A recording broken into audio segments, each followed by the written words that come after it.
2008ರಲ್ಲಿ ಮುಂಬೈ ಮೇಲೆ ದಾಳಿ ಪ್ರಕರಣ ಸಂಬಂಧ ಭಾರತಕ್ಕೆ ಉಗ್ರ ತಹವೂರ್ ರಾಣಾನನ್ನ ಕರೆತರಲಾಗಿದೆ. ದೆಹಲಿಯ ಪಾಲಂ ಏರ್ಪೋರ್ಟ್ಗೆ ರಾಣಾನನ್ನ ಎನ್ಐಎ ತಂಡ ಕರೆತಂದಿದೆ. ಈಗಾಗಲೇ ದೆಹಲಿಯ ತಿಹಾರ್ ಜೈಲಿಗೆ ಬಿಗಿ ಭದ್ರತೆ ಮಾಡಲಾಗಿದ್ದು, ಬುಲೆಟ್ ಪ್ರೂಫ್ ಕಾರಲ್ಲಿ ತಿಹಾರ್ ಜೈಲಿಗೆ ಉಗ್ರ ರಾಣಾನನ್ನ ಶಿಫ್ಟ್ ಮಾಡಲಾಗ್ತಾ ಇದೆ. ಆರೋಗ್ಯ ತಪಾಸಣೆ, ಮೊದಲ ಹಂತದ ವಿಚಾರಣೆಗಾಗಿ ಕೋರ್ಟ್ಗೆ ಎನ್ಐಎ ತಂಡ ಹಾಜರುಪಡಿಸಲಿದ್ದು, ಕೋರ್ಟ್ನಲ್ಲಿ ವಿಚಾರಣೆ ನೀಡುವಂತೆ ಎನ್ಐಎ ಮನವಿ ಮಾಡಲಿದೆ. ಇನ್ನು ನವೆಂಬರ್ 26, 2008ರಂದು ಮುಂಬೈನ ತಾಜ್ ಹೋಟೆಲ್, ಒಬೇರಾಯ್ ಹೋಟೆಲ್, ಮುಂಬೈ ರೈಲು ನಿಲ್ದಾಣದಲ್ಲಿ ಉಗ್ರರು ಅಟ್ಟಹಾಸ ನಡೆದಿದ್ರು. ಸಿಕ್ಕವರನ್ನ ಗುಂಡಿಟ್ಟು ಕೊಂದಿದ್ರು. ಮಕ್ಕಳು, ವೃದ್ಧರು, ಗರ್ಭಿಣಿಯರು ಅಂತಾನು ನೋಡದೆ ಜನರ ಜೀವ ತೆಗೆದಿದ್ರು. 6 ಅಮೆರಿಕನ್ನರು ಸೇರಿ 166 ಜನರ ಸಾವಾಗಿತ್ತು. ಈ ಘಟನೆ ನಡೆಯುವ ಮುನ್ನ ಮುಂಬೈಗೆ ಬಂದು ರಾಣಾ ನೀಲನಕ್ಷೆ ಸಿದ್ಧಪಡಿಸಿ ಉಗ್ರರಿಗೆ ಕೊಟ್ಟಿರೋ ಆರೋಪ ರಾಣಾ ಮೇಲಿದೆ. ಇನ್ನು ಉಗ್ರ ರಾಣಾ ವಿಚಾರದಲ್ಲಿ ಕಾನೂನು ಕ್ರಮ, ಕೋರ್ಟ್ ಕ್ರಮಗಳನ್ನು ನಡೆಸೋದಕ್ಕೆ ಮೋದಿ ಸರ್ಕಾರ ವಿಶೇಷ ಸಾರ್ವಜನಿಕ ಅಭಿಯೋಜಕರನ್ನ ನೇಮಿಸಿದೆ. ಹಿರಿಯ ವಕೀಲ ನರೇಂದರ್ ಮಾನ್ ಅವರನ್ನ ನೇಮಿಸಿದೆ ಕೇಂದ್ರ ಗೃಹ ಇಲಾಖೆ. ಅಂದಹಾಗೆ ರಾಣಾನನ್ನ ಭಾರತಕ್ಕೆ ಹಸ್ತಾಂತರ ಪ್ರಕ್ರಿಯೆಯಲ್ಲಿ ಪ್ರಧಾನಿ ಮೋದಿ ಸರ್ಕಾರದ ಕಾರ್ಯವೈಖರಿಯನ್ನ ಕೇಂದ್ರ ಗೃಹ ಸಚಿವ ಅಮಿತ್ ಶಾ ನ್ಯೂಸ್ 18ನ ರೈಸಿಂಗ್ ಭಾರತ್ ವೇದಿಕೆಯಲ್ಲಿ ಹಂಚಿಕೊಂಡರು.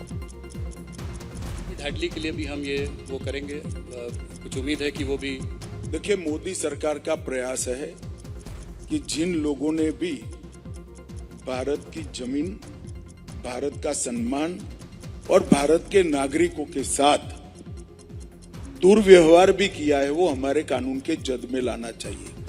और मैं मानता हूं तब राणा की यहाँ वापिस आना ये मोदी सरकार की कूटनीति का बहुत बड़ी सफलता है. जी, क्या डेविड हेडली के लिए भी हम ये वो करेंगे? कुछ उम्मीद है कि वो भी? देखिए, मोदी सरकार का प्रयास है कि जिन लोगों ने भी भारत की जमीन, भारत का सम्मान और भारत के नागरिकों के साथ दुर्व्यवहार भी किया है, वो हमारे कानून के जद में लाना चाहिए. और मैं मानता हूं तब राणा की यहाँ वापिस आना ये मोदी सरकार की कूटनीति का बहुत बड़ी सफलता है. जी. ಮುಂಬೈ ದಾಳಿಯ ಸಂಚುಕೋರ ತಹವೂರ್ ರಾಣಾನನ್ನ ಭಾರತಕ್ಕೆ ಕರೆತಂದಿರೋ ವಿಚಾರದಲ್ಲೂ ರಾಜಕೀಯ ಬೆನಿಫಿಟ್ ಫೈಟ್ ಶುರುವಾಗಿದೆ. ಈ ಕುರಿತು ಕಾಂಗ್ರೆಸ್ ಹಿರಿಯ ನಾಯಕ ಪಿ ಚಿದಂಬರಂ ಹೇಳಿಕೆ ರಿಲೀಸ್ ಮಾಡಿದ್ದಾರೆ. ಮೋದಿ ಸರ್ಕಾರ ರಾಣಾ ಹಸ್ತಾಂತರದ ಕೀರ್ತಿಯನ್ನ ತೆಗೆದುಕೊಳ್ಳಲು ಪ್ರಯತ್ನ ಪಡ್ತಾ ಇದೆ. ಆದರೆ ಯುಪಿಎ ಸರ್ಕಾರದ ಅವಧಿಯಲ್ಲಿನ ಶ್ರಮದಿಂದಾಗಿ ತಹವೂರ್ ರಾಣಾ ಭಾರತಕ್ಕೆ ಕರೆತರಲಾಗಿದೆ ಎಂದಿದ್ದಾರೆ. ಮೋದಿ ಸರ್ಕಾರವು ಇದರ ಕ್ರೆಡಿಟ್ ತೆಗೆದುಕೊಳ್ಳಲು ಆತುರ ಪಡ್ತಾ ಇದೆ. ಆದರೆ ಈ ಹಸ್ತಾಂತರವು ಯುಪಿಎ ಸರ್ಕಾರದ ಅವಧಿಯಲ್ಲಿ ಪ್ರಾರಂಭಿಸಲಾಗಿತ್ತು.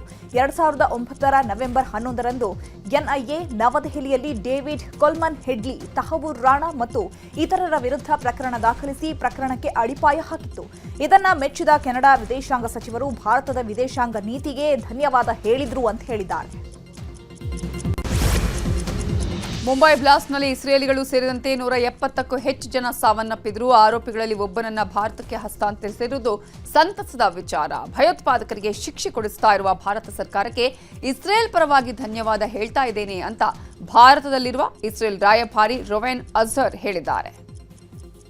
Encouraged to hear about the extradition to India of one of the perpetrators of the terrible and horrendous terrorist attacks that happened in Mumbai on the 26th of November 2008, which took the lives of more than 170 innocent civilians, including Israelis. I would like to thank the government of India for its persistence in bringing the terrorists to justice. ಇನ್ನು ಉಗ್ರ ರಾಣಾ ಭಾರತಕ್ಕೆ ಕರೆತಂದ ವಿಚಾರದಲ್ಲಿ ಪಾಕಿಸ್ತಾನ ಅಂತರ ಕಾಯ್ದುಕೊಂಡಿದೆ. ರಾಣಾ ಪಾಕಿಸ್ತಾನದ ಪ್ರಜೆಯಲ್ಲ, ಆತ Canada ವ್ಯಕ್ತಿ. ಬಹಳ ದಿನಗಳಿಂದ ಕೆನಡಾದಲ್ಲಿ ವಾಸವಾಗಿದ್ದ. ರಾಣನಿಗೂ ಪಾಕಿಸ್ತಾನಕ್ಕೂ ಯಾವುದೇ ಸಂಬಂಧವಿಲ್ಲ ಅಂತ ಪಾಕಿಸ್ತಾನ ಹೇಳಿಕೆ ರಿಲೀಸ್ ಮಾಡಿದೆ. ರಾಜಕೀಯದ ವಿದ್ಯಮಾನಗಳನ್ನು ನೋಡ್ತಾ ಹೋಗೋಣ.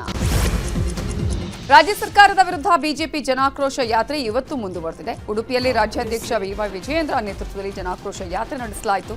ನಗರದ ಕಲ್ಸಂಕ ಸರ್ಕಲ್ನಿಂದ ಬಿಜೆಪಿ ಕಚೇರಿವರೆಗೆ ಪ್ರತಿಭಟನಾ ಜಾಥಾ ನಡೆಸಿ ಸರ್ಕಾರದ ವಿರುದ್ಧ ಆಕ್ರೋಶ ಹೊರಹಾಕಿದರು. ಪ್ರತಿಭಟನೆಯಲ್ಲಿ ಶಾಸಕರು, ಸಂಸದರು, ನೂರಾರು ಕಾರ್ಯಕರ್ತರು ಭಾಗಿಯಾಗಿದ್ದರು. ಇದೇ ವೇಳೆ ಮಾತನಾಡಿದ ವಿಜಯೇಂದ್ರ, ಕರಾವಳಿ ಭಾಗವನ್ನ ರಾಜ್ಯ ಸರ್ಕಾರ ನಿರ್ಲಕ್ಷ್ಯ ಮಾಡಿದೆ. ಸಿಎಂ ಸಿದ್ದರಾಮಯ್ಯ ದಕ್ಷಿಣ ಕನ್ನಡ, ಉಡುಪಿ ಜಿಲ್ಲೆಗೆ ಬರೋದೇ ಇಲ್ಲ. ಕರಾವಳಿಯ ಯಾವುದೇ ವಿಧಾನಸಭಾ ಕ್ಷೇತ್ರಗಳಿಗೆ ಅನುದಾನ ಕೊಡ್ತಾ ಇಲ್ಲ. ಸಿದ್ದರಾಮಯ್ಯ ಬೆಂಗಳೂರಿಗೆ ಸಿಎಂ ಅಥವಾ ರಾಜ್ಯಕ್ಕೆ ಸಿಎಂ ಅಂತ ತಿಳಿತಾ ಇಲ್ಲ ಅಂತ ಹೇಳಿದ್ದಾರೆ. ಸರ್ಕಾರಗಳು ಜನಾಕ್ರೋಶ ಯಾತ್ರೆಯಲ್ಲಿ ಮಾತನಾಡ್ತಾ ಈ ಅಂಶವನ್ನು ಉಲ್ಲೇಖ ಮಾಡಿದೆ. ಹಿಂದೆ ಭಾರತೀಯ ಜನತಾ ಪಾರ್ಟಿ ರಾಜ್ಯದಲ್ಲಿ ಸರ್ಕಾರ ಇದ್ದಾಗ, ಯಡಿಯೂರಪ್ಪನವರು ಮುಖ್ಯಮಂತ್ರಿಗಳಿದ್ದಾಗ ರಾಜ್ಯ ಮತ್ತು ಕೇಂದ್ರ ಸರ್ಕಾರ ಎರಡೂ ಸರ್ಕಾರಗಳು ಸೇರಿ ನರೇಂದ್ರ ಮೋದಿಜಿ ಸರ್ಕಾರ, ಹಿಂದಿನ ಯಡಿಯೂರಪ್ಪ ಬಿಜೆಪಿ ಸರ್ಕಾರ ದಕ್ಷಿಣ ಕನ್ನಡಕ್ಕೆ ಮಂಗಳೂರಿನಲ್ಲಿರ್ತಕ್ಕಂಥ ವಿಧಾನಸಭಾ ಕ್ಷೇತ್ರಕ್ಕೆ 19,500 ಕೋಟಿ ರೂಪಾಯಿ ಅನುದಾನವನ್ನು ಕೊಟ್ಟಿದ್ರು. ಆದರೆ ಈ ಸರ್ಕಾರ ಬಂದಮೇಲೆ, ಸಿದ್ದರಾಮಯ್ಯ ಸರ್ಕಾರ ಬಂದಮೇಲೆ ಅನುದಾನವೂ ಇಲ್ಲ. ಮತ್ತೊಂದು ಕಡೆ ರಾಜ್ಯದ ಮುಖ್ಯಮಂತ್ರಿಗಳು ದಕ್ಷಿಣ ಕನ್ನಡಕ್ಕೆ ಬರೋದೂ ಇಲ್ಲ. ಈ ರೀತಿ ಒಂದು ತಾರತಮ್ಯ ನಡೀತಾ ಇದೆ. ದಕ್ಷಿಣ ಕನ್ನಡ ಅಷ್ಟೇ ಅಲ್ಲ, ರಾಜ್ಯದ ಯಾವುದೇ ವಿಧಾನಸಭಾ ಕ್ಷೇತ್ರಗಳಿಗೆ ಅನುದಾನವನ್ನು ಕೊಡ್ತಾ ಇಲ್ಲ. ಇದು ದುರಂತ. ನಾನು ಬಹುಶಃ ಸಿದ್ದರಾಮಯ್ಯನವರು ಬೆಂಗಳೂರಿನ ಮುಖ್ಯಮಂತ್ರಿಗಳು, ರಾಜ್ಯದ ಮುಖ್ಯಮಂತ್ರಿಗಳು ಅಂತೇಳಿ ಜನ ಪ್ರಶ್ನೆ ಮಾಡ್ತಾ ಇದ್ದಾರೆ. ಆ ರೀತಿ ಉಡುಪಿ ಬಳಿಕ ಕಾಫಿನಾಡು ಚಿಕ್ಕಮಗಳೂರಲ್ಲಿ ಜನಾಕ್ರೋಶ ಯಾತ್ರೆ ನಡೆಸಲಾಯಿತು. ಯಾತ್ರೆಯಲ್ಲಿ ವಿಜಯೇಂದ್ರ, ಸಿಟಿ ರವಿ, ಕೋಟಾ ಶ್ರೀನಿವಾಸ್ ಪೂಜಾರಿ, ಛಲವಾದಿ ನಾರಾಯಣಸ್ವಾಮಿ ಸೇರಿದಂತೆ ಹಲವರು ಭಾಗಿಯಾಗಿದ್ದರು. ಶಂಕರಮಠ ಮುಂಭಾಗ ಜನಾಕ್ರೋಶ ಸಭೆ ನಡೆಸಿದ ಬಳಿಕ ಬಸವನಹಳ್ಳಿ ಮುಖ್ಯ ರಸ್ತೆಯಿಂದ ಆಜಾದ್ ಪಾರ್ಕ್ವರೆಗೂ ಯಾತ್ರೆ ನಡೆಸಲಾಯಿತು.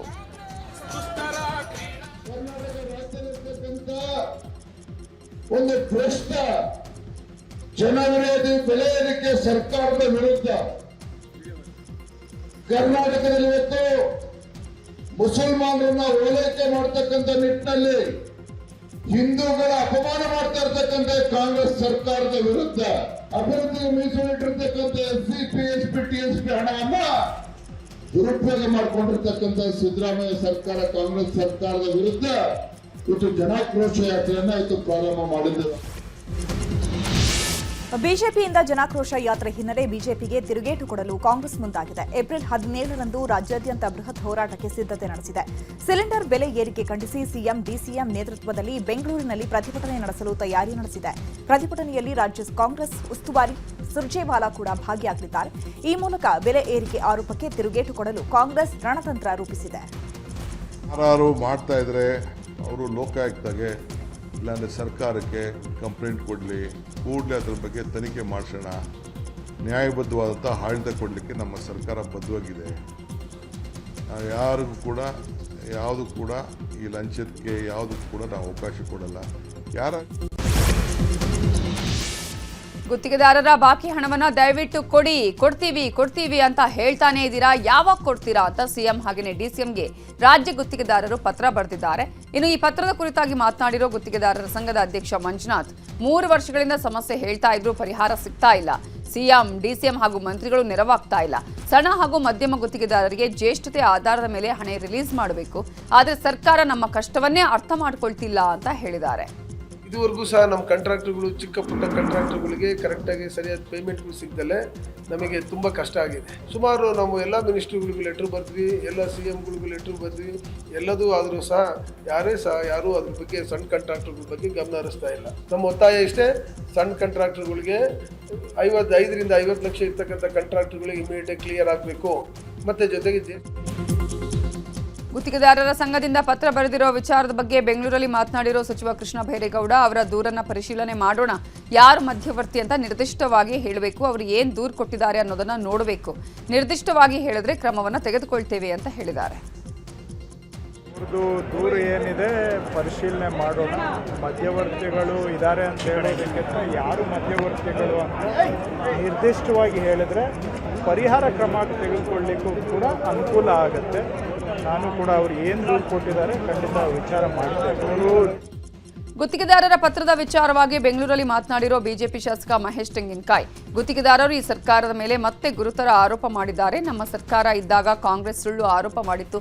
ಈ 2 ವರ್ಷದ ಅವಧಿಯಲ್ಲಿ ಯಾವ ಮಟ್ಟದ ಭ್ರಷ್ಟಾಚಾರ ಪ್ರಕರಣಗಳು ನಡೆದಿವೆ ಅನ್ನೋದು ಜಗಜ್ಜಾಹೀರಾಗಿದೆ ಎಂದಿದ್ದಾರೆ.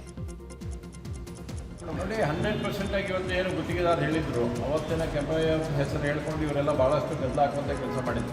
ಆದರೆ ಇವತ್ತು ಅದೇ ಗುತ್ತಿಗೆದಾರರು ಇವತ್ತು ಇದೇ ಕಾಂಗ್ರೆಸ್ ಪಾರ್ಟಿ ಮೇಲೆ ಕೂಡ ಅನೇಕ ವಿಷಯಗಳನ್ನು, ಅನೇಕ ಗುರುತರವಾಗಿರ್ತಕ್ಕಂಥ ಆರೋಪವನ್ನು ಅವ್ರು ಮಾಡಿದ್ದಾರೆ.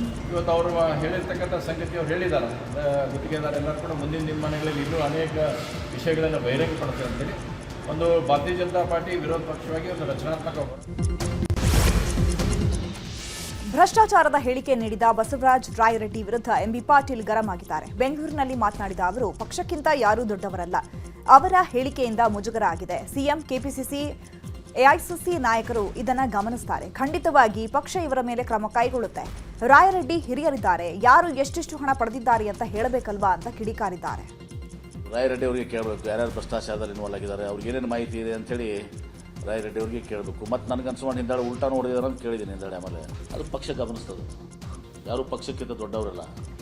ರಾಯರೆಡ್ಡಿ ಹೇಳಿಕೆ ವಿಚಾರದ ಬಗ್ಗೆ ಬೆಂಗಳೂರಿನಲ್ಲಿ ಮಾತನಾಡಿದ ಸಚಿವ ಸತೀಶ್ ಜಾರಕಿಹೊಳಿ, ರಾಯರೆಡ್ಡಿ ಹೇಳಿಕೆಯನ್ನ ಮಾಧ್ಯಮಗಳಲ್ಲಿ ನೋಡಿದ್ದೇನೆ, ಅವರು ಎಲ್ಲೂ ನೇರವಾಗಿ ಹೇಳಿದ್ದನ್ನ ನೋಡಿಲ್ಲ, ಜನರಲ್ ಆಗಿ ಚರ್ಚೆ ಮಾಡಿರಬಹುದು ಅಂತ ಸತೀಶ್ ಜಾರಕಿಹೊಳಿ ಬ್ಯಾಟಿಂಗ್ ಮಾಡಿದ್ದಾರೆ.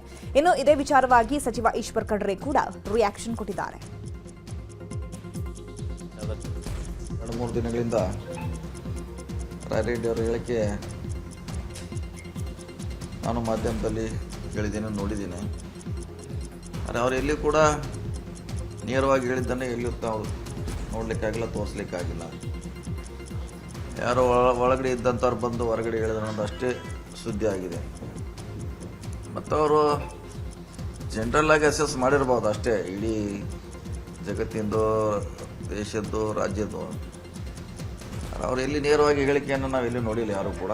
ಸೊ ಅದನ್ನ ನೋಡಿ, ಅದೆಲ್ಲ ಇವತ್ತು ಬಿಜೆಪಿ ನಂಬರ್ 1 ಇತ್ತು. ರಾಯರೆಡ್ಡಿ ಅವರಿಗೆ ಹಿಂದಿನ ಬಿಜೆಪಿ ಸರ್ಕಾರದಲ್ಲಿ ನಂಬರ್ 1 ಇತ್ತು ಅಂತ ಹೇಳಿ ಅದೇ ಅವ್ರ ತಲೆಯಲ್ಲಿದೆ, ಪದೇ ಪದೇ ಅದು ಬಾಯಿ ತಪ್ಪು ಹೇಳಿರ್ಬೋದು ಅಷ್ಟೇ. ಭಾರತೀಯ ಜನತಾ ಪಕ್ಷದ ಸರ್ಕಾರ ಆಡಳಿತದಲ್ಲಿದ್ದಂಥ ಸಂದರ್ಭದಲ್ಲಿ ಅವರು ಸಾವಿರಾರು ಕೋಟಿ ರೂಪಾಯಿ ಇವತ್ತದಿಗೆ ಆರ್ಥಿಕ ಅನುಮೋದನೆ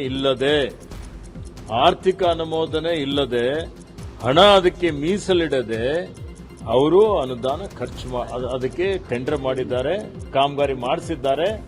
ಹೀಗಾಗಿ ಇವತ್ತಿವೆಲ್ಲ ಸಮಸ್ಯೆಗಳಾಗ್ತಾ ಇದೆ.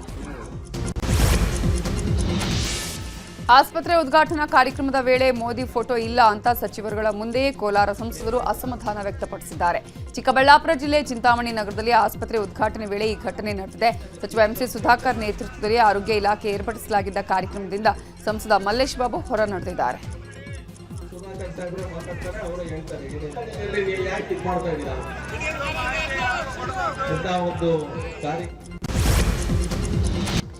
ಈಗ ಕ್ರೈಮ್ ಸುದ್ದಿಗಳನ್ನ ನೋಡ್ತಾ ಹೋಗೋಣ.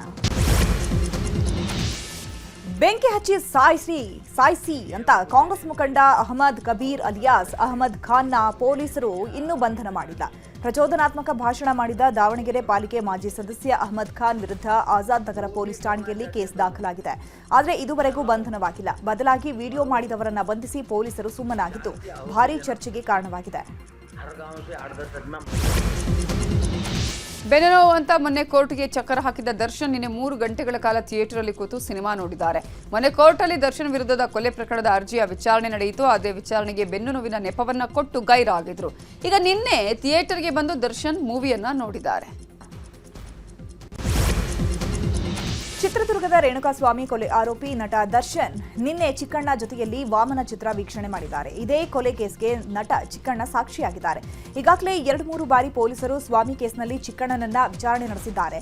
ನಿನ್ನೆ ಆರೋಪಿ ದರ್ಶನ್ ಜೊತೆ ಚಿಕ್ಕಣ್ಣ ಸಿನಿಮಾ ನೋಡಿದ್ದಾರೆ. ಆರೋಪಿ ದರ್ಶನ್ ಸಾಕ್ಷಿದಾರ ಚಿಕ್ಕಣ್ಣ ಮೇಲೆ ಪ್ರಭಾವ ಬೀರಿದ್ದಾರಾ ಎನ್ನುವ ಅನುಮಾನ ಮೂಡ್ತಾ ಇದೆ.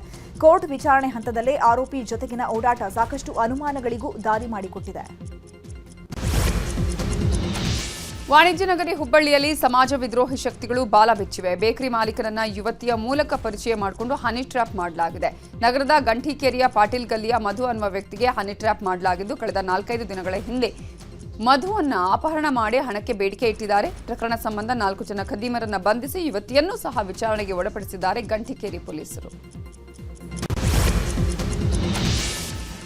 ಆಂಬಕ್ರೀಸ್ ಮಾರಲು ಯತ್ನಿಸ್ತಾ ಇದ್ದಂತಹ 10 ಆರೋಪಿಗಳನ್ನು ಕೊಡಗು ಪೊಲೀಸರು ಬಂಧಿಸಿದ್ದಾರೆ. ಕೇರಳದ ತಿರುವನಂತಪುರಂನಿಂದ ತಂದು ಆಂಧ್ರದಲ್ಲಿ ಅಥವಾ ಬೆಂಗಳೂರಿನಲ್ಲಿ ಮಾರಾಟ ಮಾಡೋದಕ್ಕೆ ಪ್ರಯತ್ನ ಪಟ್ಟಿತ್ತು. ಆರೋಪಿಗಳ ಸುಳಿವು ಪಡೆದಂತಹ ಪೊಲೀಸರು ಕೊಡಗು ಜಿಲ್ಲೆಯ ವಿರಾಜಪೇಟೆ ತಾಲೂಕಿನ ಬೇಟೋಳಿ ಗ್ರಾಮದಲ್ಲಿ ಬಂಧಿಸಿದ್ದಾರೆ. ಬಂಧಿತರಿಂದ ಸುಮಾರು 10 ಕೋಟಿ ಬೆಲೆ ಬಾಳುವ ತಿಮಿಂಗಿಲ ವಾಂತಿಯನ್ನ ವಶಕ್ಕೆ ಪಡೆದಿದ್ದಾರೆ.